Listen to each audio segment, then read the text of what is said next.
The mechanics at McCord called her Ghost not for her complexion, but for the way she seemed to fade into the background, her presence barely noticed among the rows of faded coveralls.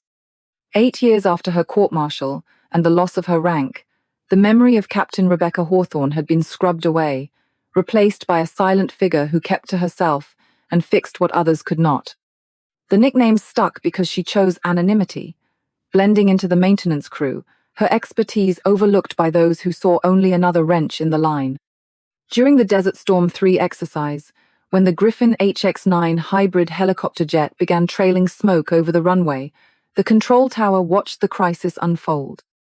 Only then did they remember who among them could bring a machine back from the edge. Their only hope wore a mechanic's badge, moving with the careful precision of someone who understood every inch of the airframe, someone who had once flown it herself.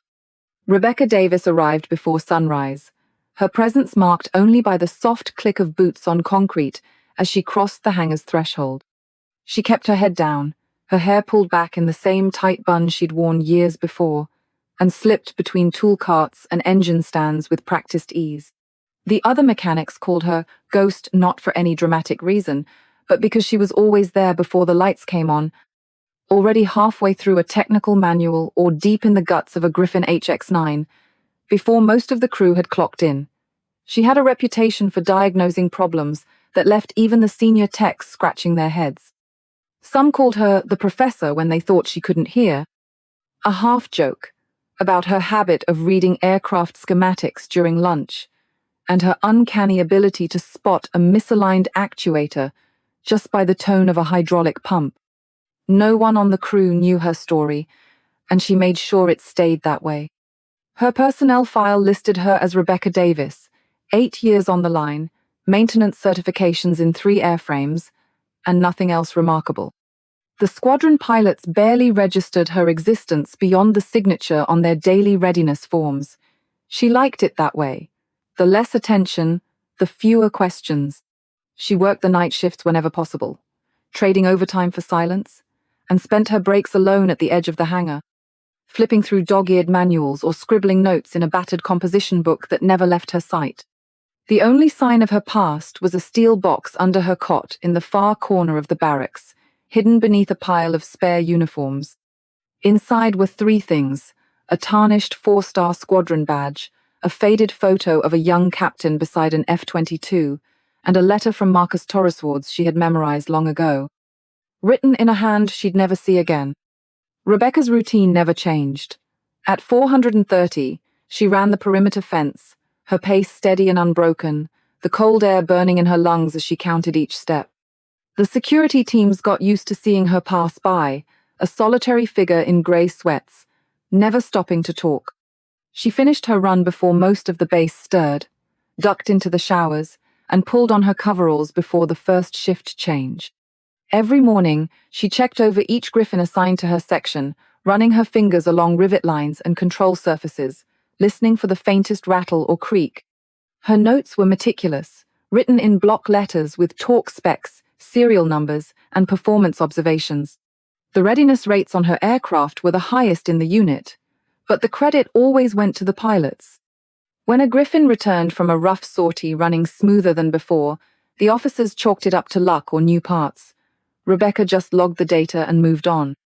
Her expertise went mostly unrecognized. Once, during a routine inspection, she traced a persistent vibration in a Griffin's tail rotor to a hairline crack in an actuator mounter problem that had stumped the entire maintenance team for weeks. She wrote up the diagnosis, included a list of corrective actions, and submitted it to the chief. The report was filed away, the fix implemented, and the incident forgotten by everyone except the crew who flew that Griffin the next morning. They never knew how close they'd come to losing control at altitude. Rebecca never mentioned it, not even when the chief joked about her magic touch in the break room. Her quarters were as spare as the rest of her life. The steel box under her cot was the only thing that didn't belong to the Air Force. The badge was tarnished, its edges worn down by years of handling. The photo showed a younger woman, hair lighter, eyes sharper, standing beside an F-22, one hand resting on the nose of the jet. The letter from Torres was creased and faded, the ink smudged in places, but she could recite every line. She read it sometimes in the quiet hours before dawn, the words a reminder of what she'd lost and why she kept her head down. She never spoke about the squadron, the mission, or the court-martial that had ended her career. The past was locked away, safe from curious eyes. The other mechanics noticed the little things. Rebecca never needed a checklist. She could recite maintenance procedures from memory, quote torque specs for every bolt on a Griffin, and spot a faulty relay just by the smell of scorched insulation. She worked with a calm efficiency that made the rest of the crew look slow. When a new airman struggled with a stuck panel or a stubborn diagnostic code, she'd step in, guide his hands, and explain the system in plain terms. She never raised her voice, never showed frustration, and never asked for help. Her hands moved with the confidence of someone who'd spent years inside cockpits, though no one guessed the truth. Pilots rarely noticed the ground crew. They saluted the officers, nodded at the chiefs, and ignored the mechanics who kept their machines flying. Rebecca accepted it as the price of anonymity. She listened to the jokes about grease monkeys and lazy wrench turners without comment, her face blank, her mind elsewhere.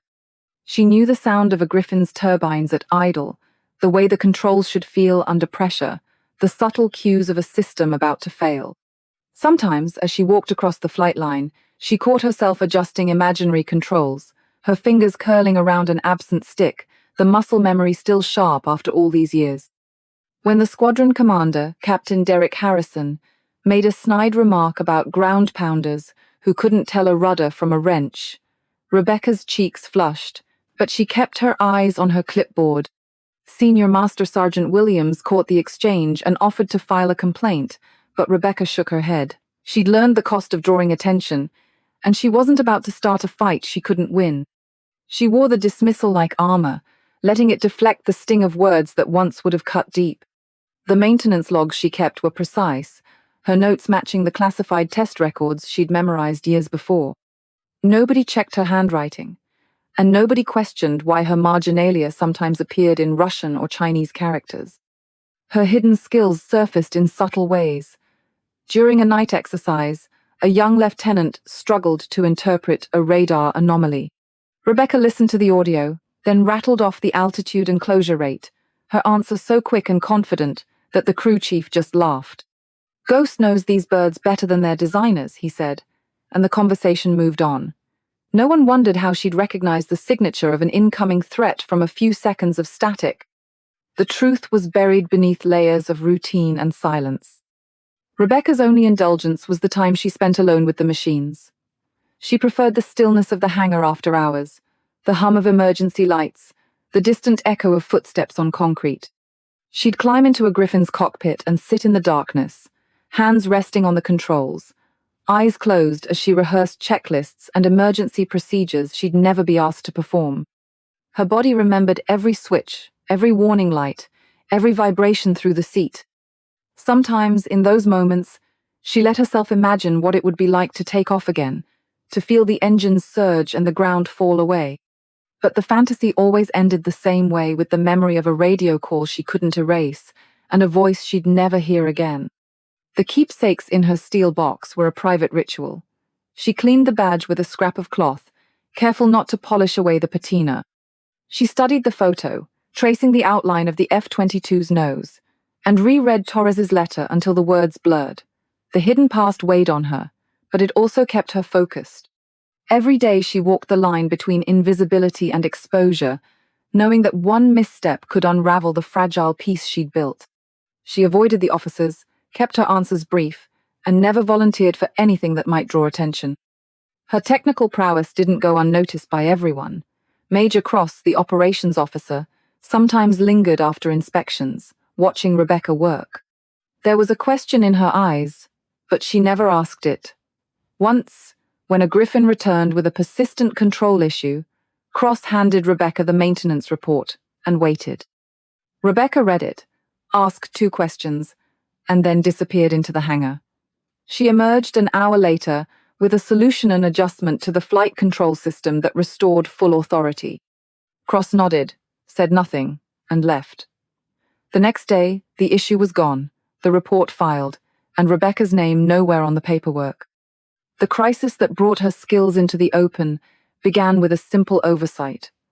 During the Desert Storm 3 exercise, several backup pilots fell ill, leaving the squadron short-handed. Captain Harrison, sensing an opportunity, suggested Rebecca perform a 5-minute engine run-up on a Griffin HX-9, framing it as an educational exercise for the crew. The challenge was clear: step up and risk humiliation, or refuse and be labeled a coward. Major Cross approved the plan, her motives unreadable. Rebecca recognized the trap, but accepted anyway, knowing refusal would only deepen suspicion. She signed waiver after waiver, each one a reminder of the distance between her past and present. The flight suit they handed her was 2 sizes too large, the helmet's visor cracked. The crowd that gathered expected a spectacular mechanic out of her depth, fumbling with systems she shouldn't understand. Rebecca ignored the whispers and focused on the checklist. Her hands moved with practiced precision as she powered up the Griffin, running diagnostics, checking gauges, and adjusting controls. The engine responded smoothly, the readouts perfect. When she shut down the system, the silence in the hangar was absolute. Harrison's smirk faded, replaced by something closer to respect. Cross met Rebecca's eyes and gave a small nod. The crew dispersed, the paperwork filed, and the incident forgotten by everyone except those who understood what they'd seen. Rebecca returned to her routine, her secret intact, but the boundaries of her world had shifted. She was still the ghost in the hangar, still invisible to most, but now there were cracks in the armor, small moments when memory and muscle threatened to betray her.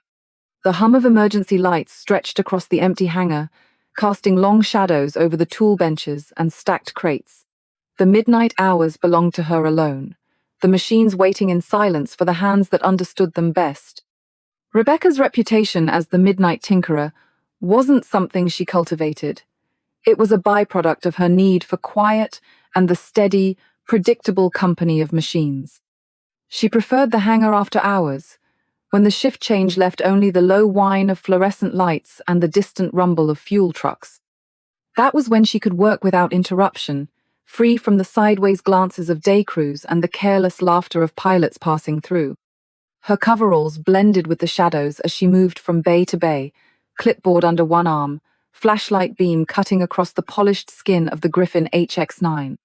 She ran her hands along the engine, cowling, feeling for heat that shouldn't be there, listening for the faint tick of a cooling manifold.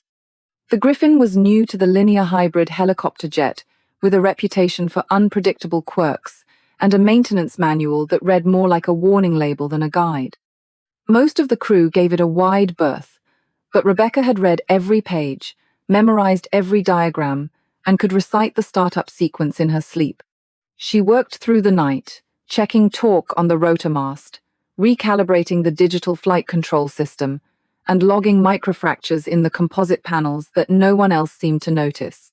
The official reason for her presence was a scheduled engine inspection, but the real work began after the checklist was signed. She traced wiring bundles with the tip of a screwdriver, searching for the telltale abrasion that could ground the aircraft mid-mission. The Griffin's designers had hidden critical sensors behind nearly inaccessible panels, but Rebecca had already mapped the quickest route to each one, marking her own reference points in pencil on the inside of the access covers. She'd noticed a slight lag in the throttle response during the last test runner, hesitation that didn't show up on the diagnostics but felt wrong to her. She spent an hour recalibrating the throttle potentiometer, then ran a silent test cycle, watching the engine spool up and settle with the smoothness she expected. She kept her workspace immaculate, every tool returned to its slot, every rag folded and stacked. The only personal item was a battered notebook tucked between technical manuals, filled with handwritten notes, torque values, and sketches of circuit layouts. In the margins, she recorded anomaly as an odd vibration at 72% power, a faint metallic smell after shutdown, a pattern of microcracks radiating from a bolt hole. She logged everything, even when the chief insisted it was unnecessary. "You're not writing a thesis, Davis," he'd say, but she just nodded and kept her pen moving. The night before the Desert Storm 3 exercise, she stayed long past the end of her shift. The hangar was empty, except for the Griffin, its canopy open, cockpit lights dimmed. She climbed inside, settling into the pilot's seat, and closed her eyes. Her hands moved through the startup sequence by memory battery, generator, fuel pumps, ignition. She completed 47 checks in 90 seconds, each motion precise and deliberate. The system came alive beneath her touch, displays flickering to life, engine gauges steady. She listened to the hum of the turbines, the click of relays, the faint whir of cooling fans. Everything sounded right, but she repeated the sequence twice more, searching for the hesitation she'd felt earlier. It was gone. She sat in the cockpit for a moment, letting the silence settle. The smell of hydraulic fluid and warm electronics filled the air. She thought about the pilots who would fly the Griffin in the morning men, and women who trusted the machine without knowing what it had survived, who never wondered about the names scrawled at the bottom of the maintenance log. She remembered the faces of the squadron she'd lost, the way their voices echoed in her memory during the quietest hours. She pressed her palm against the throttle lever, feeling the smooth, worn grip, and let herself remember what it was like to fly. Rebecca's knowledge of the Griffin's systems ran deeper than anyone else on the crew. She'd traced every circuit, tested every redundant backup, and could troubleshoot failures by sound alone. Major Cross had noticed, lingering after inspections to watch Rebecca work, asking questions about integration quirks and software patches. Cross never pressed for details about her past, but her questions were pointed, her silences heavy with implication. Rebecca answered each one with the measured calm of someone who understood the stakes. She didn't volunteer information, but she didn't hide her competence either. Captain Harrison, on the other hand, dismissed the ground crew with a wave, barely glancing at Rebecca as he barked orders and cracked jokes about wrench monkeys and sweethearts in coveralls. He made a point of standing in her way during pre-flight checks, smirking as she maneuvered around him to finish her work. The other mechanics watched in silence, unwilling to challenge the flight leader's authority. Rebecca ignored the taunts, focusing on the Griffin's readiness, knowing that the aircraft's performance would speak for itself. The night before the exercise, she found a faint discoloration on the main rotor Huber sign of stress that could become a crack under load. She logged the anomaly, flagged it for further inspection, and replaced the suspect part herself. The replacement took an extra hour, but she worked methodically, double-checking each step, refusing to rush. When she finished, she ran the engine again, watching the readouts stabilize, the vibration gone. She cleaned her tools, made one last entry in the maintenance log, and closed the notebook with a quiet sense of satisfaction. At 430, she changed into running gear and slipped out of the hangar, the sky just beginning to lighten at the horizon. She ran the perimeter fence at a steady pace, the cold air sharp in her lungs. Each stride marked the distance between her old life and the one she'd built in the shadows. She thought about the pilots she'd lost, the promises she'd made, and the silence she kept. The base was waking up as she finished her run, security teams nodding as she passed, her presence as routine as the sunrise. She showered, pulled on her coveralls, and returned to the hangar as the morning shift arrived.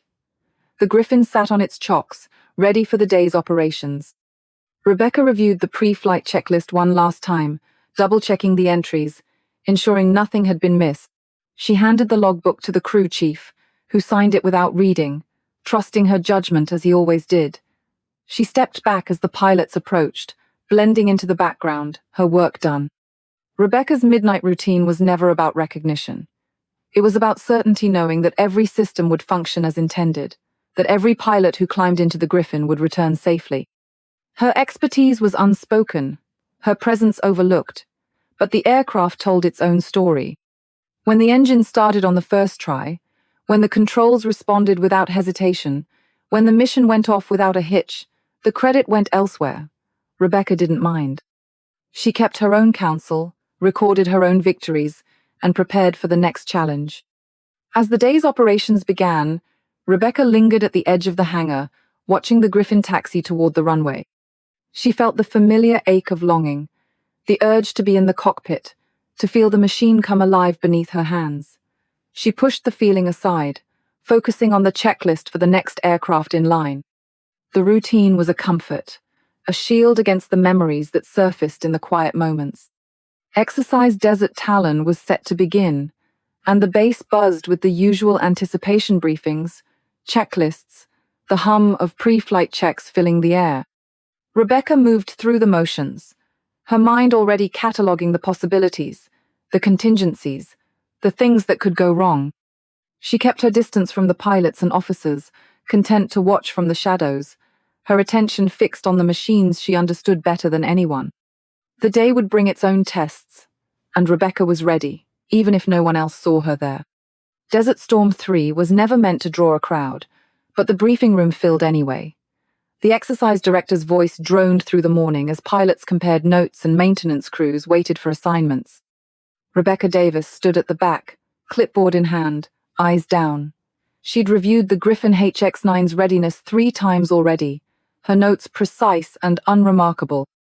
The only thing that set this morning apart was the tension that ran beneath every conversation, a subtle current that sharpened glances and clipped voices. Major Jennifer Cross, the squadron's only female pilot, watched the room with a different kind of focus.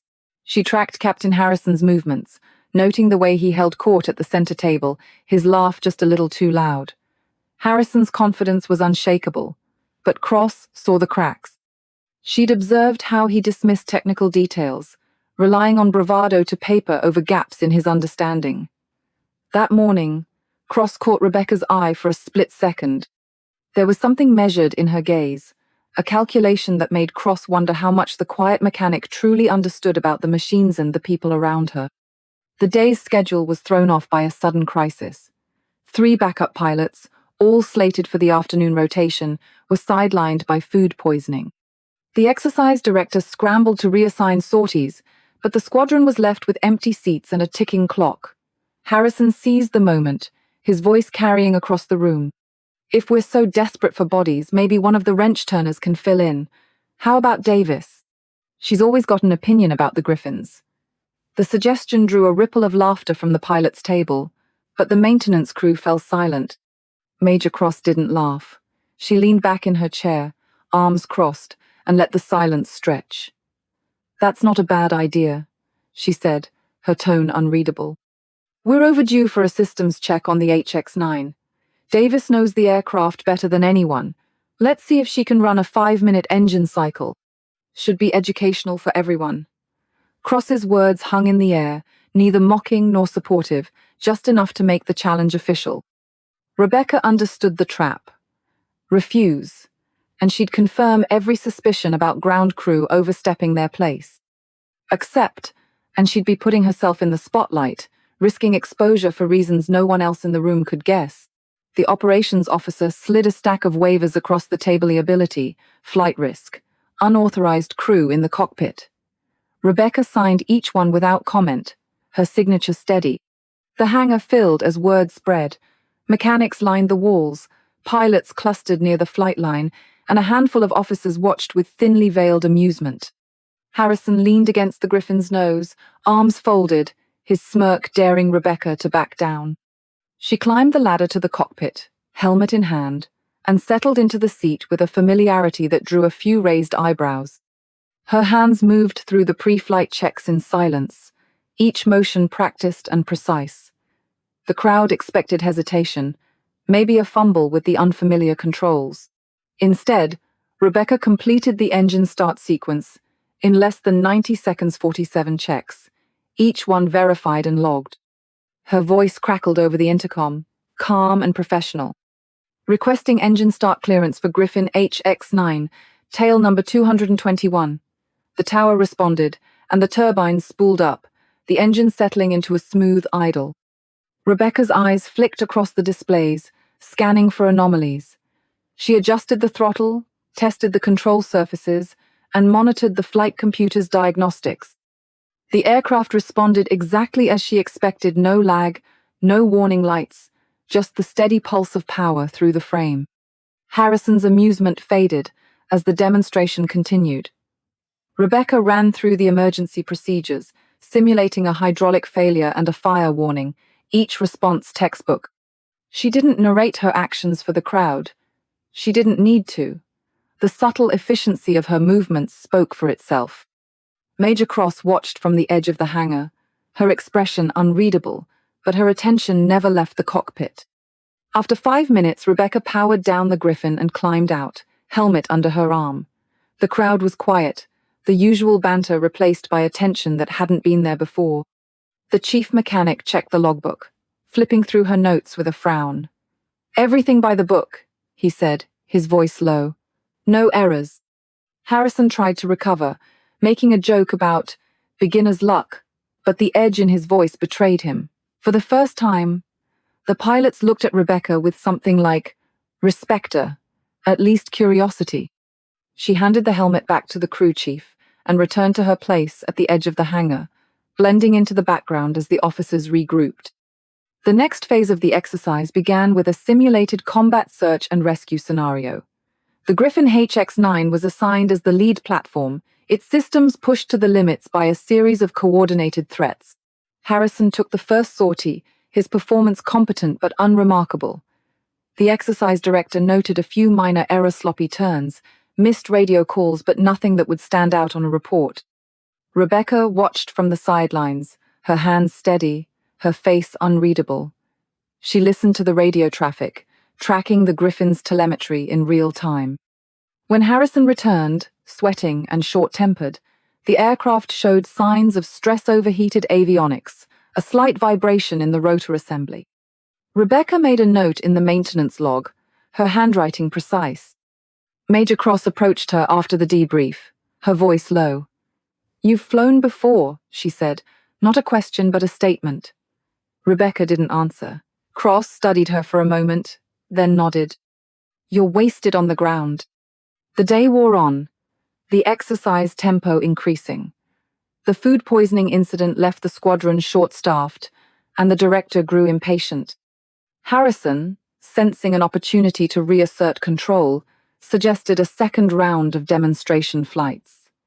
"Let's see if Davis can handle a real sortie," he said, his tone mocking. The officers debated, but Cross pressed the point. "She's already passed the systems test. Let her fly the full profile." Rebecca signed another stack of waivers, each page a reminder of the risk. The flight suit they handed her was too large, the helmet's visor scratched. She climbed into the Griffin, the cockpit familiar in a way that made her chest tighten. The crowd gathered again, this time quieter, the anticipation edged with uncertainty. The startup sequence was flawless. Rebecca's voice was calm as she called out each checklist item, the radio traffic crisp. She taxied to the runway, the Griffin responding to her touch as if it remembered her hands. The tower cleared her for takeoff, and the aircraft lifted into the sky, climbing smoothly. In the air, Rebecca pushed the Griffin through its paces. She executed a hammerhead turn, the maneuver tight and controlled. The exercise directors watched in silence as she completed the combat search and rescue profile in record time, her tactical awareness evident in every decision. She anticipated threats, adjusted flight paths, and coordinated with the simulated rescue team as if she'd done it 100 times before. When she landed, the silence on the flight line was absolute. The exercise director reviewed the telemetry, shaking his head. "That's the cleanest run we've seen," he said. Harrison stared at the ground, his confidence shaken. Major Cross met Rebecca at the ladder, her expression softer. "You just rewrote the book," she said quietly. The aftermath unfolded quickly. General Thomas Bradley arrived on the flight line, his presence commanding. He walked straight to Rebecca, addressing her by her old name, Captain Rebecca Hawthorne. The revelation stunned the crowd. Whispers rippled through the ranks as the truth came out. The mechanic they'd ignored was a decorated combat veteran, wrongly accused and stripped of her rank years before. Bradley offered reinstatement, promotion, command of her own squadron. Rebecca listened, her face unreadable. She declined, her voice steady. "I'm not interested in going back," she said. "I have other priorities." The general nodded, understanding more than he said. The story didn't end with the exercise. Someone in the crowd had recorded her flight, and the video spread across the service within days. It sparked a review of command climate, conversations about prejudice and redemption, and eventually the creation of the Hawthorne Foundation, dedicated to supporting personnel who faced retaliation for reporting misconduct. Rebecca's decision to walk away became its own kind of victory, a quiet assertion of integrity in a system that too often rewarded the wrong things. As the base settled back into routine, Rebecca returned to her hangar, her presence as unobtrusive as ever. The officers and pilots treated her with a new respect, but she kept her distance, focusing on the work that had always grounded her. The memory of the flight lingered, proof, at least to herself, that the truth can surface even in the most unlikely places. Night fell, and the hangar lights dimmed. Rebecca finished her shift alone, the Griffin's engine ticking as it cooled. Outside, the base prepared for the next day's operations, unaware that the real tests were just beginning.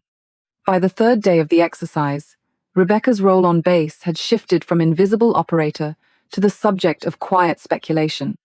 She moved through the hangars with the same measured pace, but the eyes that once slid past her now lingered. Word of her performance during the Griffin HX-9 demonstration had spread, and the maintenance crews exchanged looks whenever she appeared. Officers who'd never bothered to remember her name started asking for her by rank, sometimes slipping and using captain before correcting themselves. The atmosphere was tense, charged by the presence of visiting dignitaries and the knowledge that the next phase of Desert Storm 3 would play out under the scrutiny of VIP observers. Rebecca kept her focus on the work. The 5-day exercise had already produced its share of mechanical headaches, overheated avionics, cryptic warning lights, and more than one pilot convinced their aircraft was out to kill them. She handled each issue with her usual precision, logging every anomaly and correction in the maintenance database. Yet, beneath the routine, she sensed a pattern emerging. The frequency of minor but unusual malfunctions had increased, and the explanations offered by the flight crews felt rehearsed. She noted the details in her notebook, careful not to draw attention. The real test came late on Wednesday, when Captain Harrison staged a confrontation in the main hangar. The timing was deliberate. The VIPs had just arrived, their convoy of black SUVs idling on the tarmac, and the base PA system echoed with announcements about exceptional teamwork and operational transparency. Harrison, always eager for an audience, called Rebecca out in front of the assembled officers and maintenance staff. "We're running a crew resource management demo tomorrow," he announced, his voice carrying over the clatter of tools. "HQ wants to see how the line integrates with flight operations. Davis, you'll be in the cockpit for the systems check. Let's see if your maintenance skills translate to real-time problem-solving." The challenge was clear. Rebecca understood the subtext, a public test, designed to expose her or force her to reveal skills that didn't fit her official record.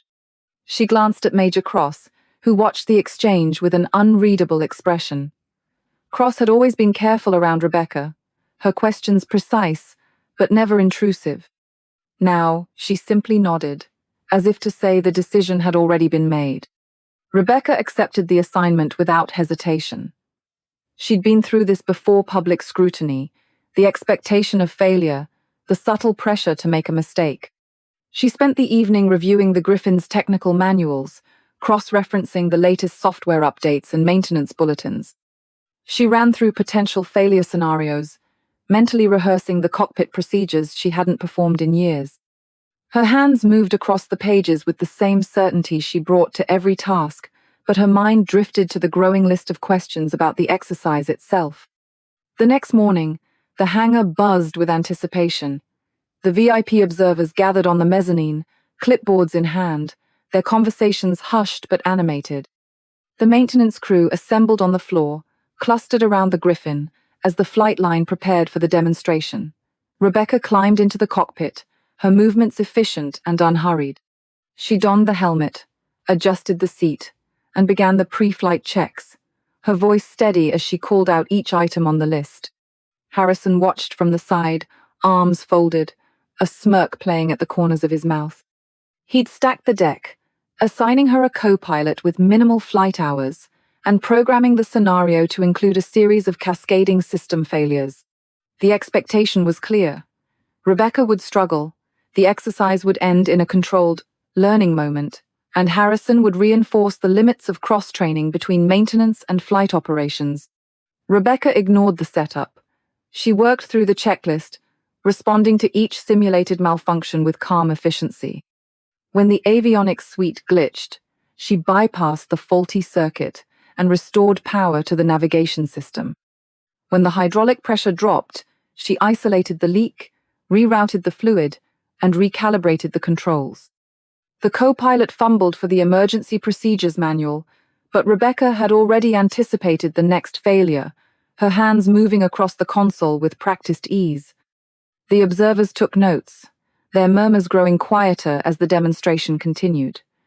Harrison's confidence faltered as Rebecca resolved each issue in sequence, never losing her composure or missing a step.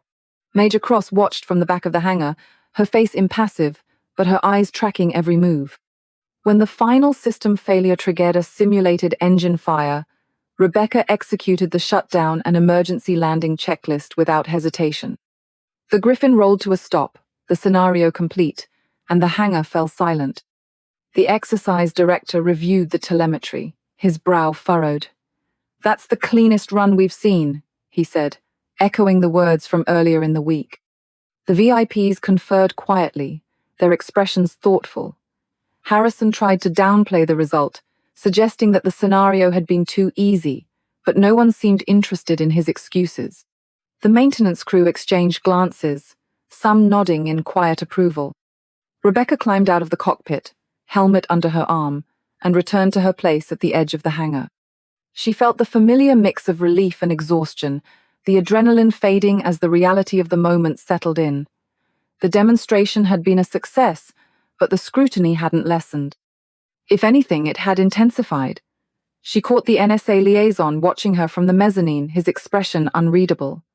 The gold star pinned to her locker that morning felt heavier than usual.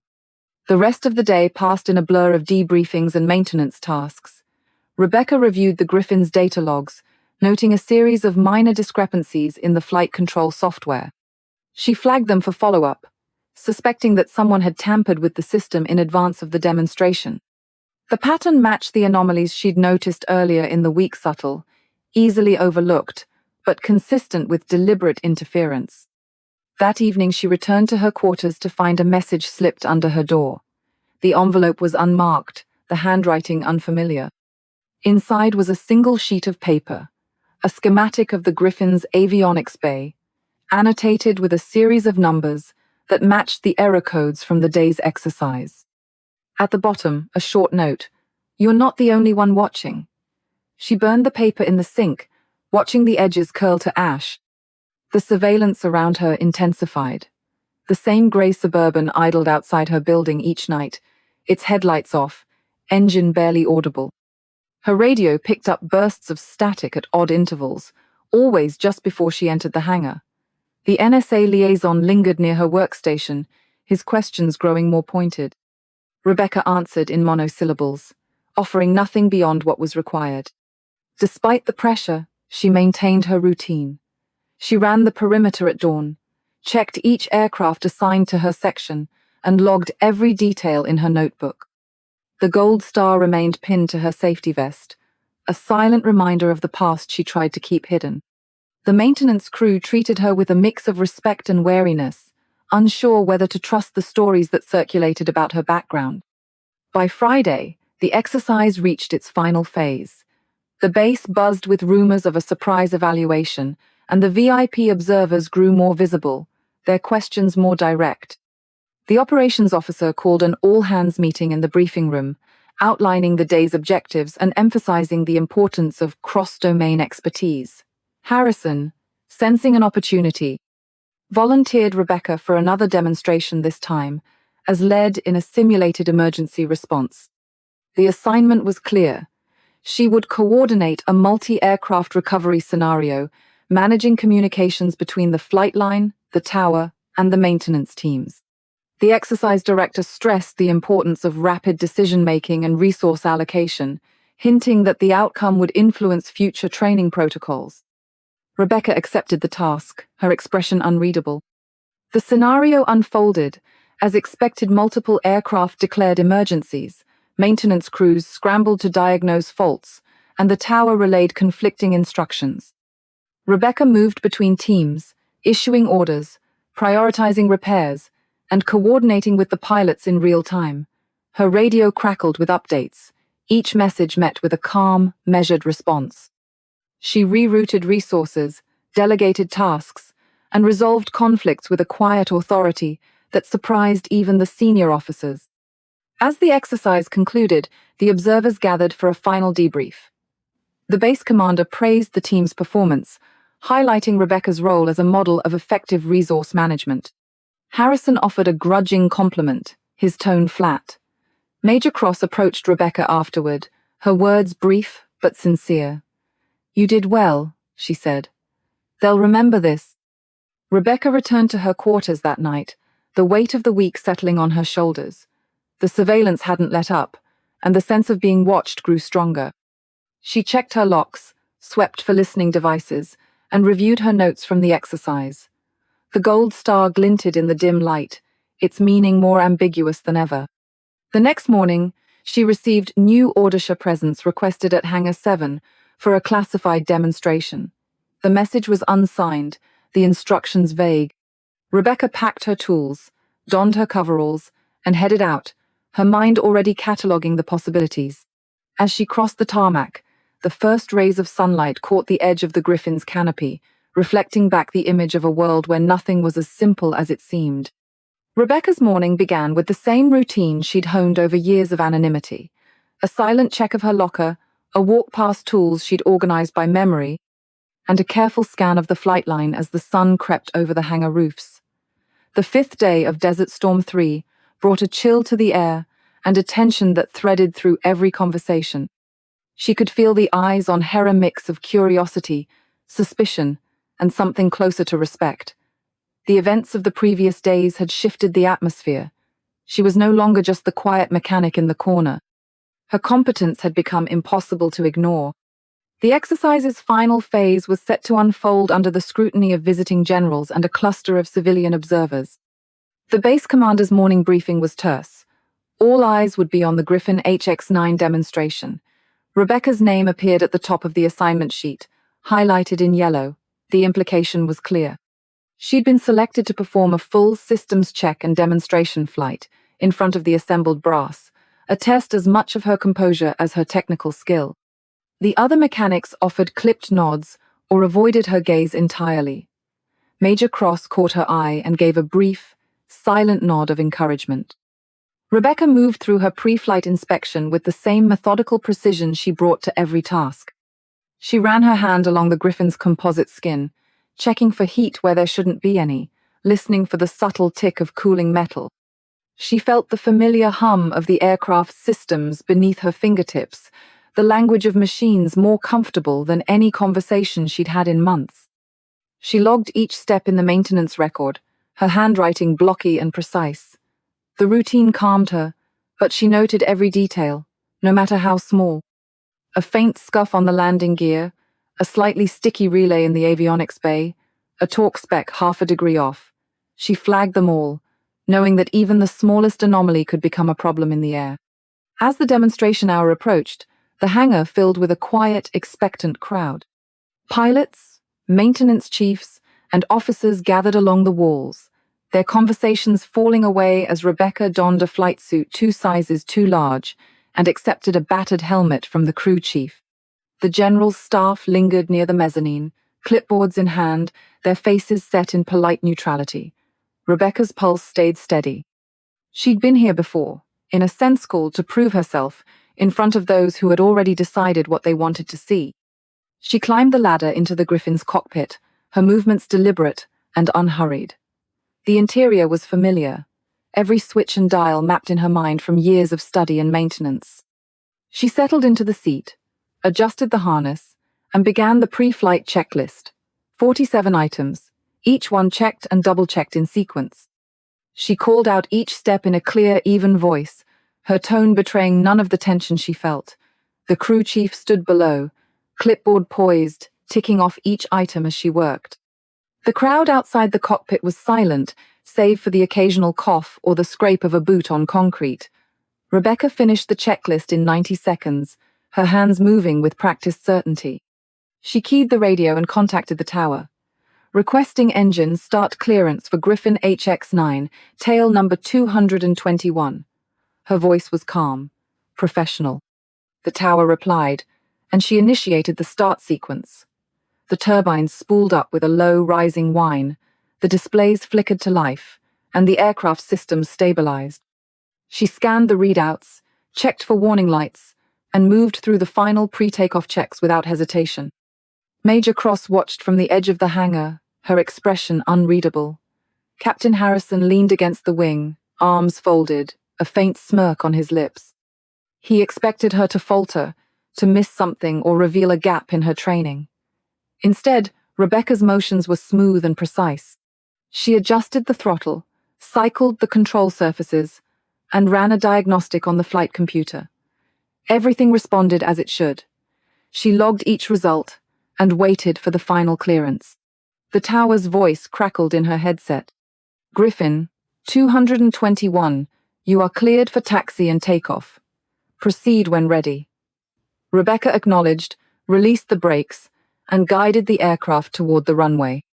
The Griffin rolled forward, its wheels humming over the tarmac, every movement measured and deliberate. She felt the subtle vibration of the engine through the frame, the familiar tension of a machine on the edge of flight. At the end of the runway, she paused. The checklist complete. She took a slow breath and eased the throttle forward. The Griffin surged ahead, gathering speed, the nose lifting as the ground fell away. The aircraft climbed smoothly, the controls responding with a precision that felt almost intimate. Rebecca kept her voice steady as she called out altitude and heading, her hands moving through the post-takeoff checks without pause.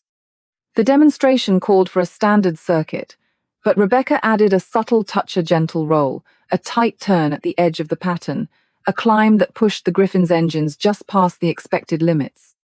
The crowd below watched in silence as she executed each maneuver with a confidence that belied her official record. The aircraft responded as if it knew her, each movement crisp and controlled. She kept the flight within the parameters of the demonstration, but every decision revealed a depth of understanding that no checklist could explain. On the ground, the officers exchanged glances. The general leaned forward, his interest piqued by the smoothness of the demonstration. Major Cross's eyes never left the aircraft, her posture tense with anticipation.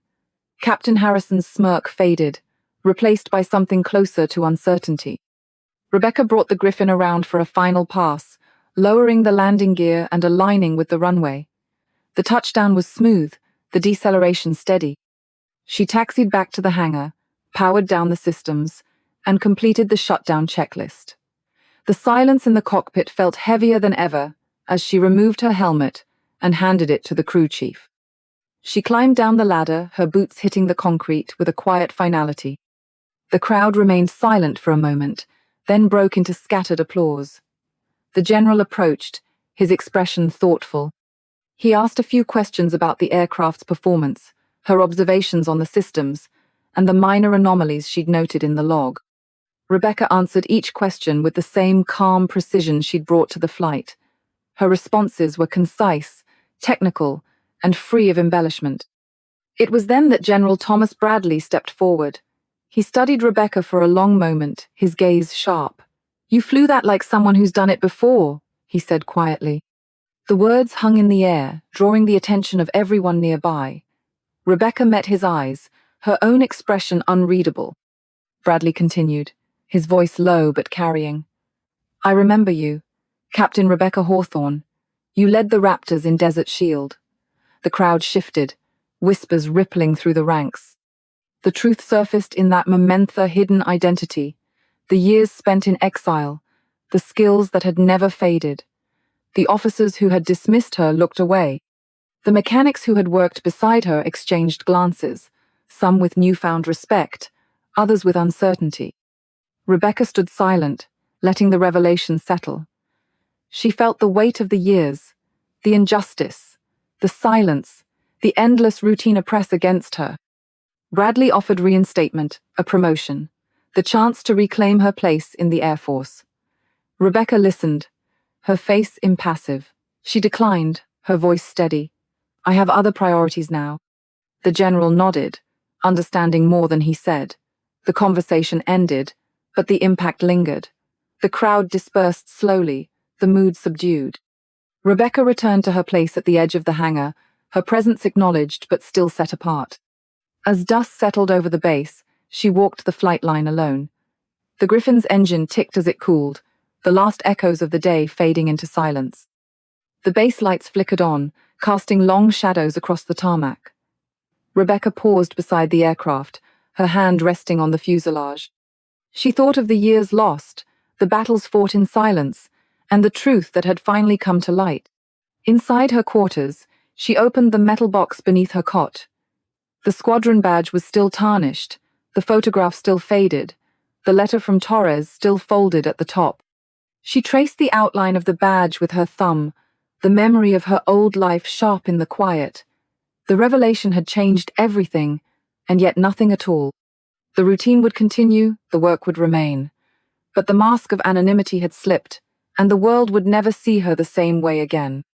Outside, the base settled into its usual rhythmangines winding down, radios crackling, the hum of distant generators. Rebecca lay on her bunk, listening to the sounds she knew by heart.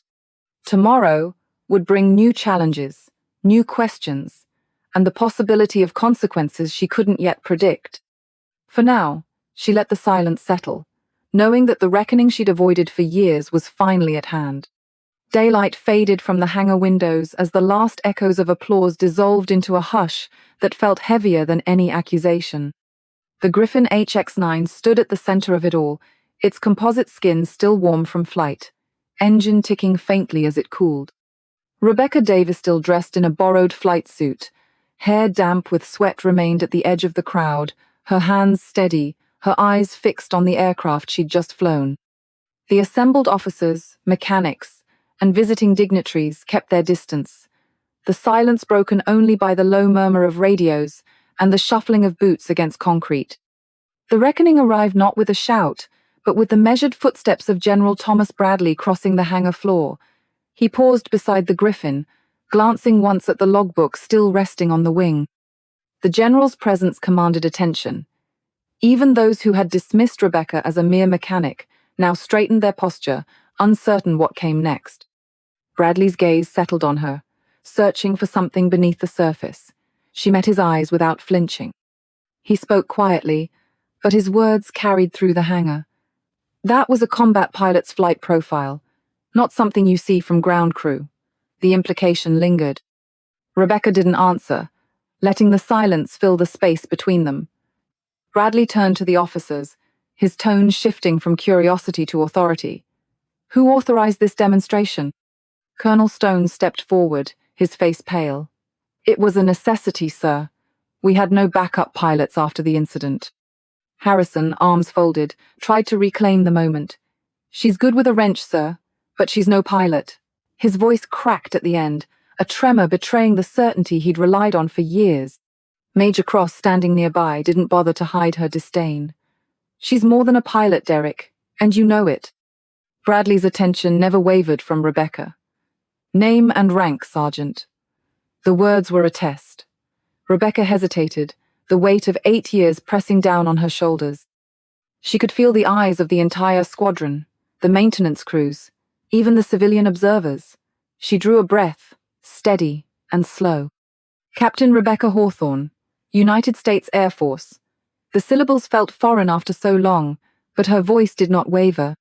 The revelation rippled through the hangar.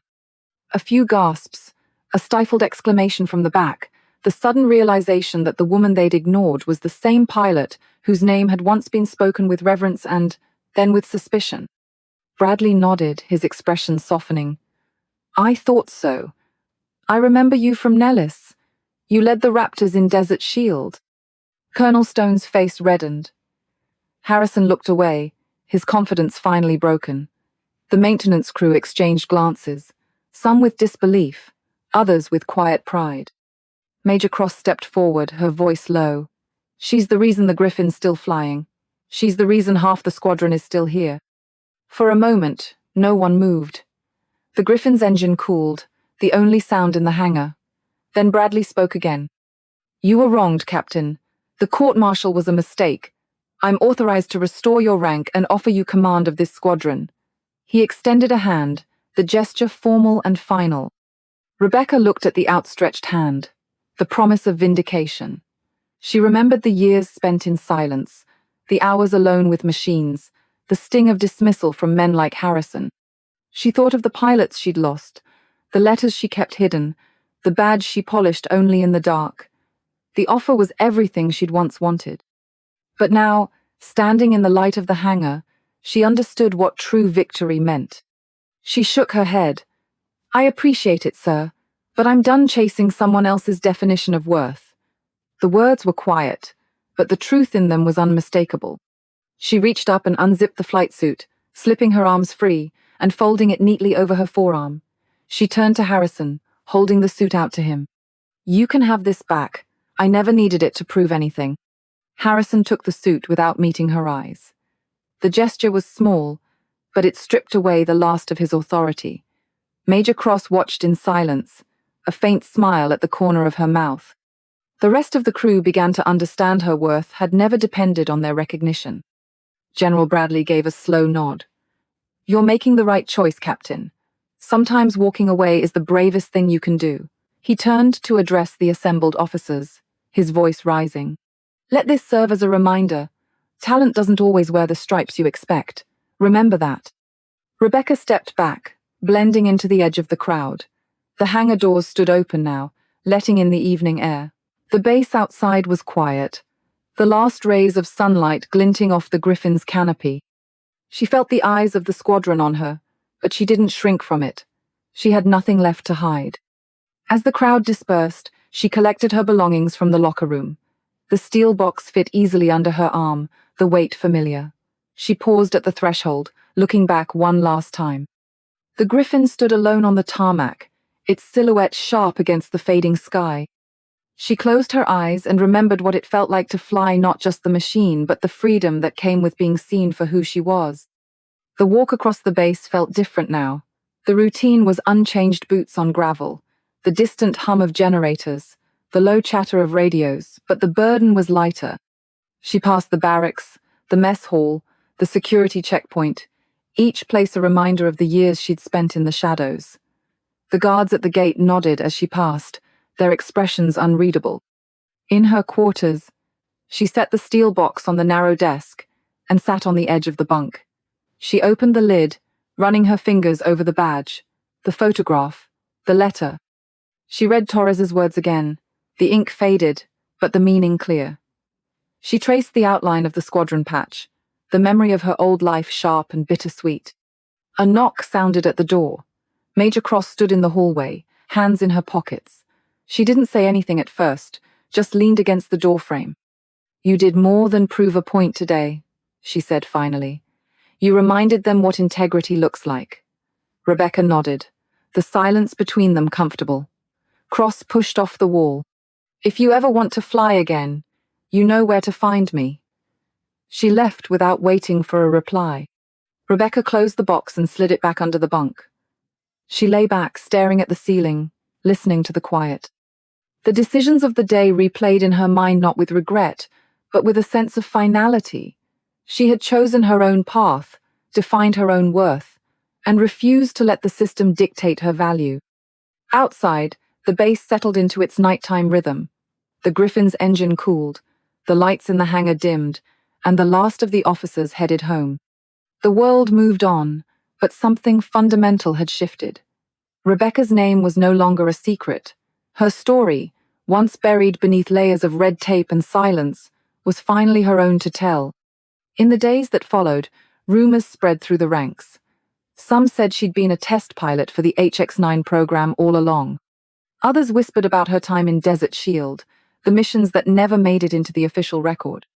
The truth was simply she had survived, adapted, and refused to be broken by the weight of other people's expectations. As technicians collected data from the Griffin's flight recorder and the exercise directors compiled their reports, a different kind of investigation began. Files were opened, transcripts reviewed, and questions asked that had long been ignored. The story of Captain Rebecca Hawthorne, her exile, her vindication, and her refusal to return became a quiet legend, a lesson in resilience and the costs of integrity. She left the base the next morning, her duffel slung over one shoulder, the steel box tucked under her arm. The sun rose over the runway, casting long shadows across the tarmac. As she walked toward the main gate, she glanced back once at the hangar, the Griffin still visible in the distance. She smiled, a small private gesture, and kept walking. The classified files that followed in her wake would tell only part of the story. The rest would remain in the memories of those who had watched her fly, the silence of the hangar, and the words she left behind. Your worth isn't determined by their recognition. The base returned to its routines, but nothing was quite the same. Elsewhere, sealed envelopes changed hands. Documents marked with redacted lines and restricted access stamps began to circulate among senior officials. The truth about what had happened at McCorden, the pilot who had changed everything, waited in the shadows, ready to surface. For most of 8 years, Rebecca Hawthorne's true story sat locked away in a shipping container at the edge of McCord, reduced to 3 battered relics: a squadron badge with 4 stars, a faded photograph beside her F-22, and a letter in the looping script of Lieutenant Marcus Torres. Each morning before sunrise, she ran the base perimeter in silence, boots crunching frost, mind circling the same 4 names. The world knew her as Rebecca Davis, a quiet maintenance tech who never missed a shift and never raised her voice. To the few who paid attention, she was just another anonymous figure in oil-stained coveralls, a ghost on the flight line. But the unveiling of her past began not with a grand announcement, but with a slim folder on General Bradley's desk, stamped declassified. Inside lay the court-martial transcripts, the maintenance logs, and the stack of falsified evidence that had destroyed her career. The truth was plain to anyone willing to look. Colonel Vincent Kruger, once her mentor, had orchestrated the betrayal that led to the deaths of 4 pilots and the collapse of her squadron. Kruger's network of loyalists buried the truth under layers of manufactured reports, doctored telemetry, and testimony coerced in back rooms. The official story painted Rebecca as reckless, a commander blinded by ambition. The real story, now finally surfacing, showed a deliberate conspiracy, one that left her with no choice but to vanish. Her life in hiding was a study in discipline and denial. She changed her name, bleached her hair to a shade that erased the last traces of her old self, and accepted the lowest rung in the Air Force hierarchy. The work was honest, if punishing. Each day was a test of endurance, every inspection a reminder of what she'd lost. She never complained, never corrected the pilots who dismissed her as a grease monkey, never let slip the knowledge that could have silenced them in an instant. The badge, the photo, and the letter remained hidden beneath her cot, touchstones she returned to in the quiet hours before dawn. The letter from Torres was the hardest to read. Written just hours before the mission that killed him, the words were simple, almost casual. Whatever happens out there, I want you to know, we trust you completely. You're the best pilot any of us have ever flown with. See you on the other side. For years, those lines had been her shield and her torment. They reminded her that her squadron had trusted her, even as the system condemned her. They also reminded her of the cost of silence. The catalyst for the unveiling came from the arrogance of Captain Derek Harrison. He saw Rebecca as an easy target, a way to reinforce the old order and remind the base who mattered. His jokes about wrench turners and ground pounders were petty, but they stung. For months, he made a point of dismissing her in front of the crew, using every opportunity to undermine her authority. It was Major Jennifer Cross, the only woman in the squadron, who saw through Harrison's posturing. Cross recognized Rebecca's quiet competence and sensed the depth of her experience. When the food poisoning crisis sidelined the backup pilots, Cross seized the moment, suggesting that Rebecca step in for the Griffin HX-9 demonstration. Harrison, thinking it would end in embarrassment, agreed. The demonstration became the crucible. Rebecca approached the Griffin with her usual calm, running her hands along the fuselage, checking every rivet and seam. She completed the 47-point systems check in 90 seconds, calling out each item with the precise cadence of someone who had lived inside cockpits for years. The crowd of officers, pilots, and visiting dignitaries watched in silence as she powered up the engines, ran through the diagnostics, and called for clearance with a voice that betrayed no nerves. Once airborne, Rebecca's mastery was undeniable. She took the Griffin through a vertical climb, a hammerhead turn, and a combat search and rescue profile that left the observers stunned. Every maneuver was crisp, controlled, and far beyond the standard demonstration. She anticipated system failures, adjusted for turbulence, and executed emergency procedures with the unthinking confidence of a veteran pilot. The aircraft seemed an extension of her will, responding to every input with a precision that even the test pilots had never achieved. On the ground, the effect was immediate. Harrison's bravado evaporated, replaced by a grudging respect he could barely disguise. The other pilots watched with a new wariness, suddenly aware that the woman they had overlooked was operating on a level none of them had reached. The maintenance crew, once content to let her work in silence, began to ask questions, their curiosity tinged with awe. General Bradley arrived on the flight line as the Griffin taxied to a stop. He reviewed the flight data, listened to the tower's report, and then turned to Rebecca. The moment was quiet, almost private, but the entire base seemed to hold its breath. Bradley addressed her by her old rank, Captain Hawthorne, and laid out the evidence that had cleared her name. The files showed how Kruger had manipulated the investigation, how key witnesses had been silenced, and how the real cause of the mission's failure had been covered up. Rebecca listened in silence, her face unreadable, the weight of 8 years pressing down on her shoulders. The offer came next. Reinstatement, promotion, command of her own squadron. The brass wanted to make amends, to turn her story into a symbol of redemption, but Rebecca saw through the gesture. The truth, now public, could not restore what had been lost. The pilots were still gone. The years in exile could not be returned. She declined the offer with a quiet finality that surprised even herself. "I'm not interested in going back," she said. "I have other priorities." The aftermath rippled through the base. For some, the revelation was a shock, a reminder that the system could fail even its best. For others, it was a vindication, proof that skill and integrity mattered more than politics or connections. Rebecca's maintenance logsons ignored became required reading. Her flight in the Griffin was dissected by analysts and instructors. The squadron badge, the photograph, and Torres's letter were no longer just relics of a lost past. They became symbols of resilience and truth. Rebecca's own response was quieter. She resumed her morning runs, circling the perimeter as always, but the burden she carried was lighter. She spoke little of the events that had brought her back into the light. The other mechanics treated her with a new respect, though she never sought their approval. Major Cross checked in from time to time, sometimes just to share a quiet word or a knowing look. Harrison kept his distance, his authority diminished, the old order broken. The Air Force released a statement acknowledging the errors of the past and commending Rebecca's service. General Bradley's files were made available to the press, and the details of Kruger's conspiracy spread quickly. The public response was mixed admiration for Rebecca's skill and composure, outrage at the injustice she had endured, and questions about how such a failure could have happened in the first place. The military's internal review led to new protocols, stricter oversight, and a renewed focus on protecting whistleblowers. For Rebecca, the greatest relief came from the knowledge that the truth was no longer hidden. The memory of Torres and the others remained, but the guilt that had haunted her began to fade. She visited the memorial wall one evening, tracing each name with her fingers, whispering a promise to remember. The past could not be changed, but it could be honored. Her decision to walk away was not an act of defiance, but of acceptance. She understood now that her worth was not tied to rank or recognition.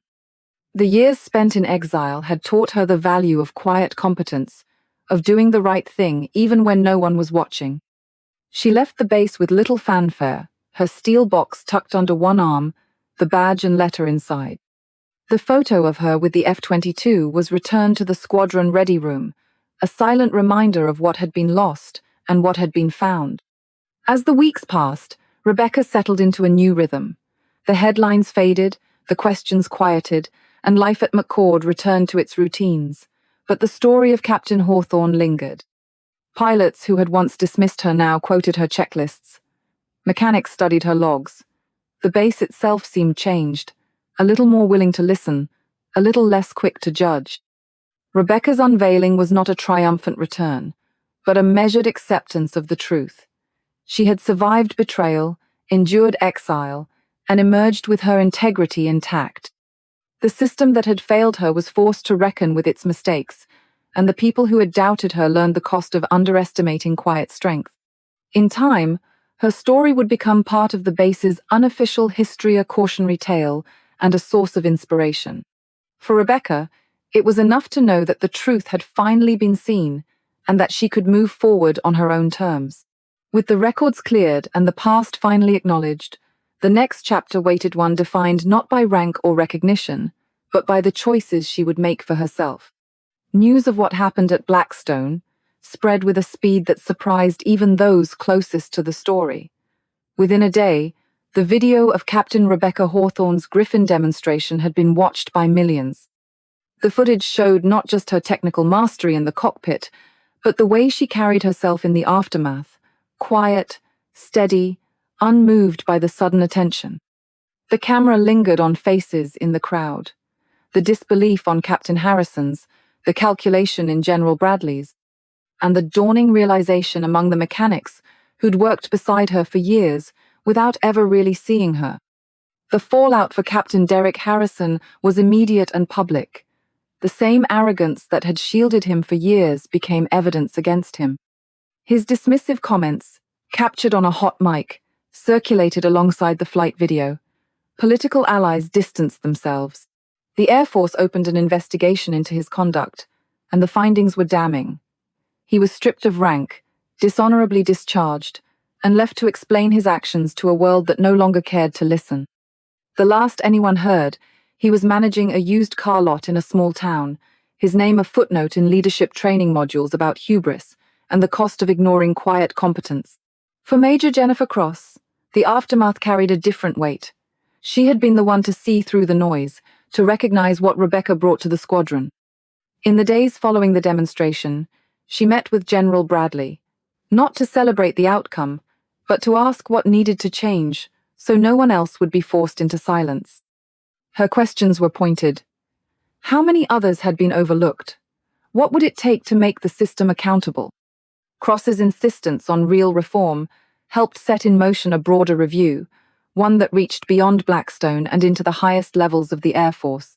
Within a week, the Pentagon ordered a service-wide review of command climate and the treatment of enlisted personnel. The Chief of Staff's directive was clear. The Air Force would no longer tolerate the kind of culture that allowed skill and integrity to be buried beneath rank and reputation.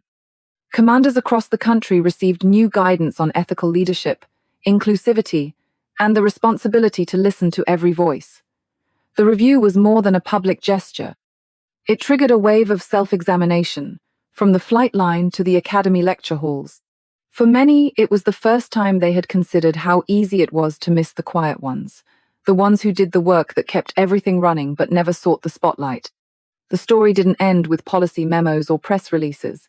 Social media picked up the thread, and the hashtag #FlyYourOwnCourse became a rallying cry.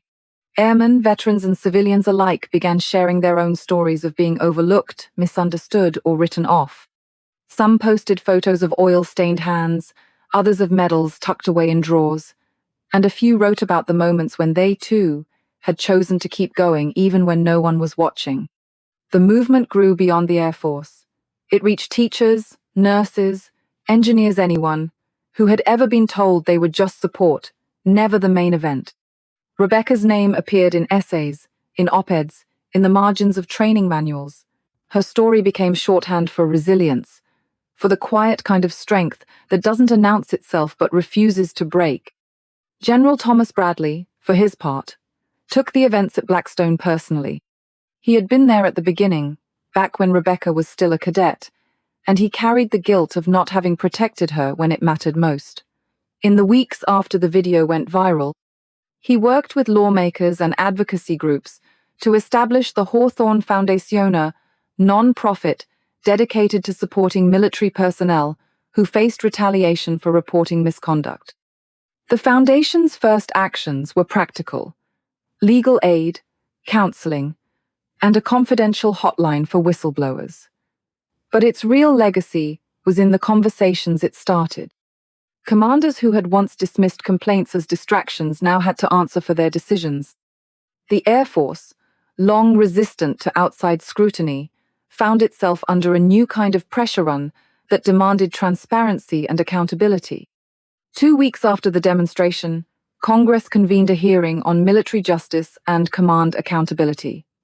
Senator Patricia Williams led the committee, her questions sharp and unyielding. The room was crowded: press, advocates, uniformed officers, and a handful of veterans who had flown in just to see Rebecca testify. When her turn came, she spoke without notes. She described not just the facts of her case, but the deeper wound of losing trust in the institution she had served. She made it clear that her own vindication was not the victory that mattered. "The real victory," she said, "is making sure this never happens again. Not to anyone. Not in any squadron, on any base." The hearing's impact rippled outward. The Air Force revisited old cases, reopening files that had been closed for lack of evidence or political convenience. Several officers who had played a role in covering up misconduct found themselves facing new investigations. Training for commanders now included modules on ethical decision-making, the importance of listening to all personnel, and the dangers of groupthink. The changes didn't come overnight, and there was resistance in some quarters, but the tone had shifted. The message was clear. The system would be judged by how it treated its most vulnerable members, not just its most decorated. For Rebecca, the aftermath was quieter. She declined every offer of promotion or reinstatement, choosing instead to step away from the institution that had shaped and nearly broken her. She kept her routine morning runs, long walks along the flight line, quiet evenings spent reading maintenance logs and old letters. She answered a few requests for interviews, always steering the conversation away from her own achievements and toward the need for systemic change. She refused book deals, speaking tours, and the chance to become a symbol. Her focus remained on the work, the kind that happened out of sight, the kind that made a difference even when no one was watching. The respect she earned was not the kind that comes with medals or public ceremonies. It was quieter, but deeper. Mechanics who had once ignored her now quoted her checklists. Young cadets at the academy passed around stories about the ghost in maintenance, the one who could fix anything and never asked for credit. Pilots who had flown the Griffin in the days after the demonstration left notes in the maintenance log, simple messages of thanks, sometimes just a gold star drawn in the margin. The Hawthorne Foundation grew, its mission expanding to include mentorship and leadership training for those who had been overlooked or underestimated. The hashtag #FlyYourOwnCourse continued to circulate, a reminder that the story was bigger than one person. It stood for everyone who had ever been told they didn't belong, everyone who had been asked to wait their turn or stay quiet. Rebecca's legacy was not in the flight she flew for the cameras, but in the quiet courage she showed every day she chose to keep going. Her name became a touchstone, not for what she had suffered, but for what she had changed. As the months passed, the memory of what happened at Blackstone settled into the rhythm of base life. New recruits heard the story in orientation, not as a cautionary tale, but as a lesson in the value of listening and the cost of silence. The Griffin HX-9, once just another airframe, became a symbol of second chances and the power of persistence. The maintenance logbooks, once ignored, now held a place of honor in the training rooms. Rebecca's signature block letters remained at the bottom of every checklist, a quiet reminder of the standard she had set. In the end, the aftermath was not about vindication or revenge. It was about the slow, steady work of building something better. The changes sparked by her story took root not because she demanded them, but because others saw the truth in her example. The base moved on, the world moved on. But the lesson remained, passed from one class to the next, from one mechanic to another. The impact of her actions lingered, not in headlines or viral videos, but in the way people treated each other when no one else was watching.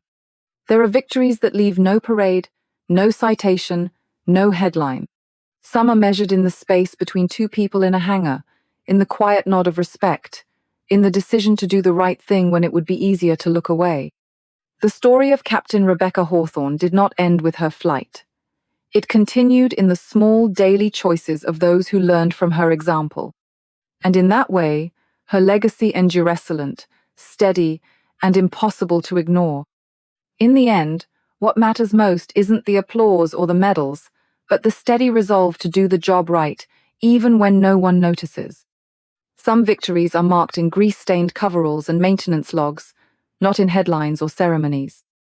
The people who keep everything running, quiet professionals who choose skill and integrity over recognition, are often the true backbone of any team. If this story resonated with you, take a moment to honor the unsung heroes around you. Like, subscribe, and share if you believe in the power of quiet competence and resilience. Your support helps bring their stories into the light.